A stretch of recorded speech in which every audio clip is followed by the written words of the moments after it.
जब भी मुस्लिम इतिहास में किसी ऐसा राजा की बात की जाती है कि जिसको उसके दुश्मन भी बड़ी ही इज्जत की निगाह से देखते हो तो सबसे ऊपर सुल्तान सलाहुद्दीन अय्यूबी का नाम आता है। लेकिन आज की हमारी ये कहानी सुल्तान सलाहुद्दीन अय्यूबी नहीं बल्कि उस इंसान की है, उस सलीबी और ईसाई राजा के नाम है जिसकी कहानी भी थोड़ी थोड़ी सुल्तान सलाहुद्दीन अय्यूबी से मिलती है। वो इसलिए क्योंकि ये भी ईसाई देशों का शायद वो एक राजा होगा कि जिसकी बिल्कुल ईसाइयों की तरह ही मुसलमान भी बहुत ज्यादा रिस्पेक्ट करते हैं। एक ऐसा इंसान की जिसने उम्र तो बहुत कम पाई, 22 से 23 साल की उम्र ही पाई और इसी के साथ में एक बहुत खतरनाक बीमारी भी पाई थी। और इसी खतरनाक बीमारी के साथ ही वह यरूशलेम के तख्त पर बैठा मैदान जंग में लंबा वक्त गुजारा, इस तरह से गुजारा कि इतिहास के सबसे ताकतवर सुल्तानों में से एक सुल्तान सलाहुद्दीन अय्यूबी को ही इस शख्स ने एक बार नहीं बल्कि 2 बार शिकस्त दी तो कई बार पीछे हटने पर मजबूर किया।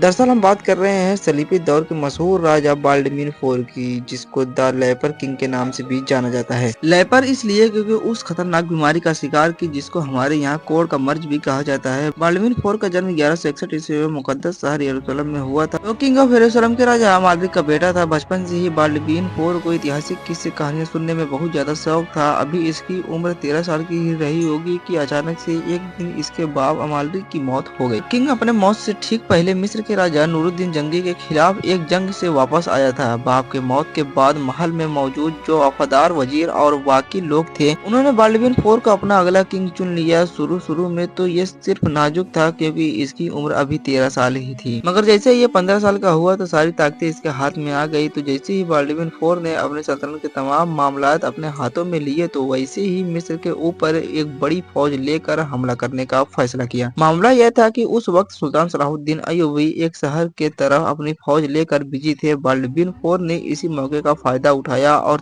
तमिश्क पर हमला कर दिया। ये वो वक्त था कि जब बाल्डविन IV का जिस्म काम करना बंद कर चुका था और वह सिर्फ एक हाथ ही हिला सकता था। फाइनली नवंबर 1177 में बाल्डविन IV और सुल्तान सलाहुद्दीन अय्यूबी का पहली बार आमना सामना हुआ। बाल्डविन IV ने अपने पास मौजूद फ्रांसीसी फौज को आगे बढ़ा दिया और बाल्डविन के पास ज्यादा फौज होने के बावजूद भी सुल्तान सलाहुद्दीन अय्यूबी ने आगे बढ़ना जारी रखा। इसलिए उन्होंने अपनी फौज को बड़े मैदान में फैलने का हुक्म दे दिया। लेकिन ये आदेश गलत साबित हुआ क्योंकि बाल्डविन और फ्रांसीसी जनरल ने मुस्लिम फौज की तमाम रुकावटों को तोड़ डाला और सलाहुद्दीन अय्यूबी का पीछा किया। भारी नुकसान। सुल्तान सलाहुद्दीन अय्यूबी ने अपनी फौज को वापस मिस्र जाने का हुक्म दिया, लेकिन रास्ते में कुछ रेगिस्तानी डाकुओं ने भी उनके कमजोर और बची हुई फौज पर हमला किया, जिसकी वजह से वापस पहुंचते पहुंचते उनकी 90% फौज खत्म हो चुकी थी। मगर सिर्फ 2 साल के बाद ही सुल्तान सलाहुद्दीन अय्यूबी ने वापसी की और एक बार फिर से इन दोनों का आमना सामना आज के दौर लेबनान के इलाके में हुआ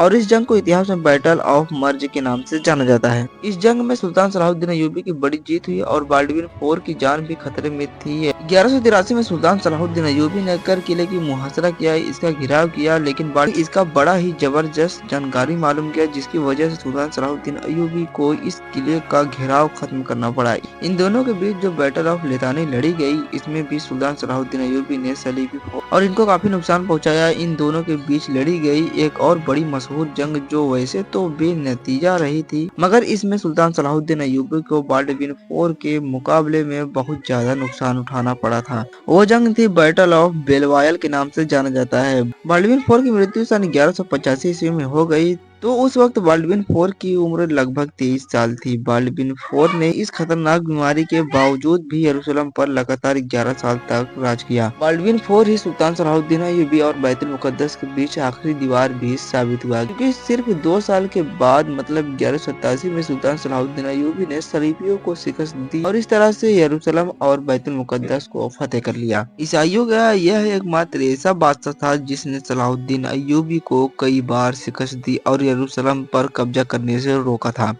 लेकिन इसकी मृत्यु के सिर्फ 2 साल बाद ही यरूशलेम पर सुल्तान सलाहुद्दीन अय्यूबी ने कब्जा कर लिया। यह जानकारी आपको कैसा लगा कमेंट करके जरूर बताइएगा। मिलते हैं नेक्स्ट वीडियो में।